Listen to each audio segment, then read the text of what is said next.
All right, welcome back to the GSMC Hockey Podcast presented by the GSMC Sports Network. We're talking about the Rangers-Panthers Game 5 recap as we move on from the Edmonton Oilers. I'd love to remind you guys that if you have any questions that you would like for me to read out loud live on air, you can go ahead and use the tips and donations link at gsmcpodcast.net. That would put your questions on the screen, and I'll read them out loud live on air. As we go into talking about the New York Rangers versus the Florida Panthers. The Florida Panthers take a 3-2 series lead in this one, and as I mentioned in the previous segment, the team that goes on to take a 3-2 series lead wins the series at an 80% clip.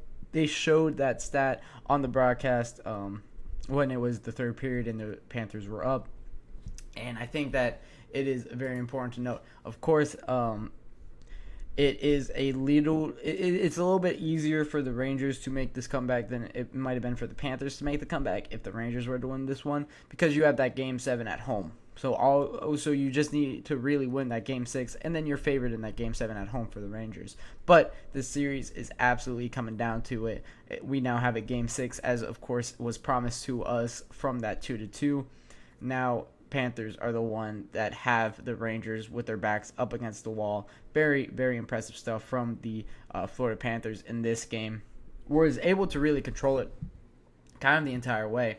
I compared this game to, I don't know if any of my viewers really watch baseball, but in the 2011 NLDS Game 1 between Chris Carpenter and Roy Halladay. These are the two starting pitchers for the Philadelphia Phillies and the St. Louis Cardinals at the time. Chris Carpenter went 9 innings pitched with 0 run ball, and Roy Halladay went 8 innings pitched on 1 earned run ball. And this is kind of what I'm comparing, and trust me, it makes sense here. I'm comparing Igor Shesterkin to Sergei Bobrovsky in this game to that. Chris Carpenter being Sergei Bobrovsky being pretty much perfect the entire way. Roy Halladay being Igor Shesterkin, 8 innings pitched, 1 earned run. What more can you do? And I'm going to say that in this one for Igor Shesterkin, what more do you want this guy to do? He lets in 2 goals on 36 shots. Of course, the Panthers get an empty net goal in this one.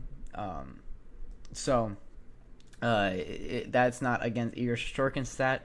That's why it is technically 3 goals on 37 shots against. So take out the goal and the shot, and it's 2 goals on 36.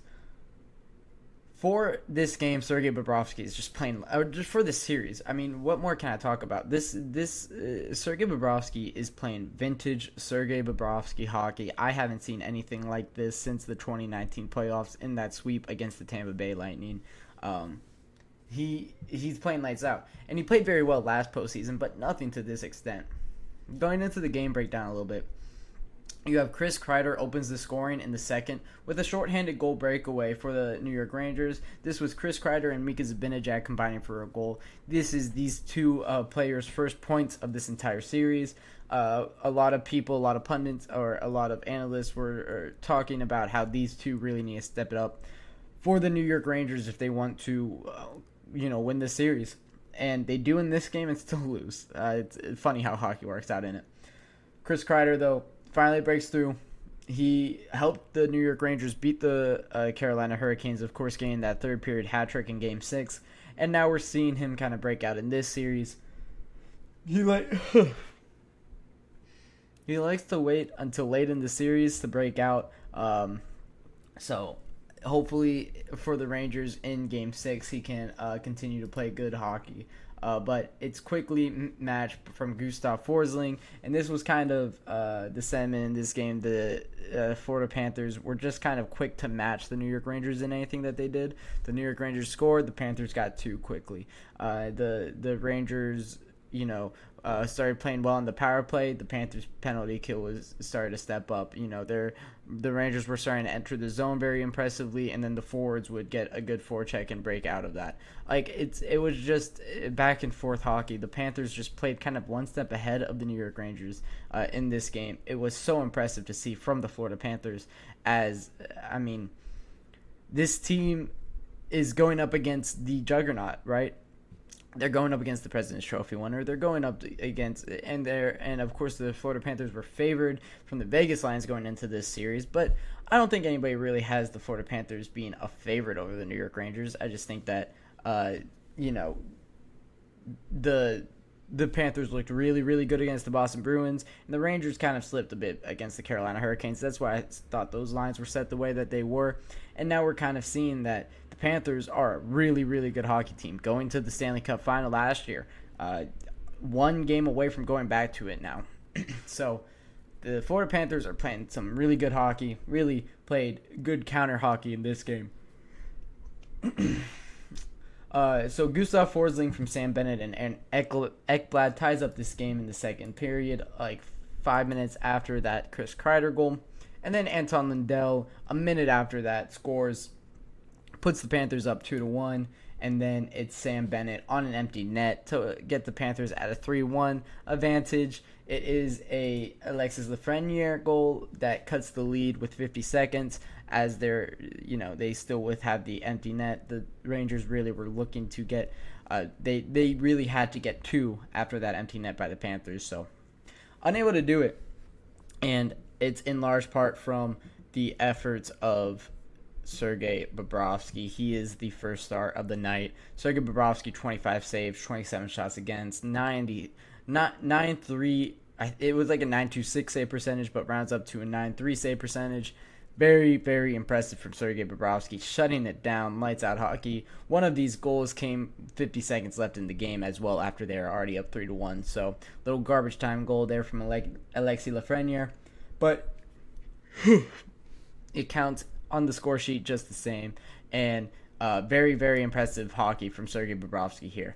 You really gotta, tip your cap to this guy, as he is the reason the Florida Panthers are in the position that they are. I might go as far as to say that. I talked about him being like the Chris Carpenter of the Florida Panthers here.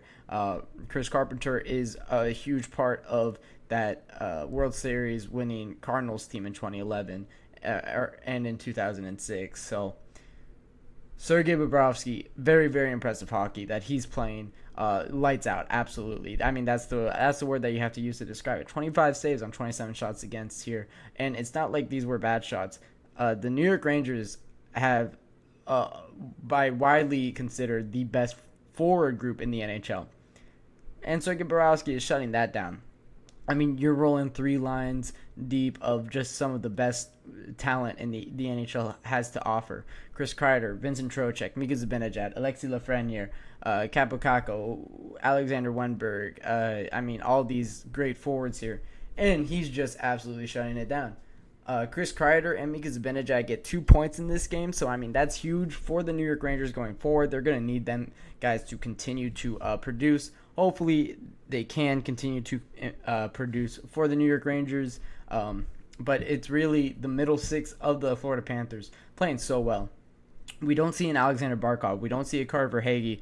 We don't see a Matthew Tkachuk on the score sheet here. And the Florida Panthers still win. And it was kind of a comfortable win, as it's a 2-goal lead going into the final 50 seconds. So very, very impressive hockey from the Florida Panthers. They can close out the series now tomorrow night, Saturday night, in that Game 6, going back to Florida as well. I think that's when they kind of have to do it. You don't want to go back to Madison Square Garden for a Game 7. Beating the Rangers in MSG 3 times in a series is, I don't know if that's even possible. I mean, such a hostile environment. Madison Square Garden always is, so the Florida Panthers now 3-2 series lead. We talk about how devastating that definitely is. We're going to talk about how the New York Rangers need to play going into that Game 6 on the road, especially seeing if that they can, if I expect them to win that game. But before we do that, we have 2 segments, and then that 5th segment I'm excited to talk about. We're going to take our second break of the night, and when I come back, we'll be talking about the lack of breaks in the hockey calendar and if it is a problem for these front offices and these players.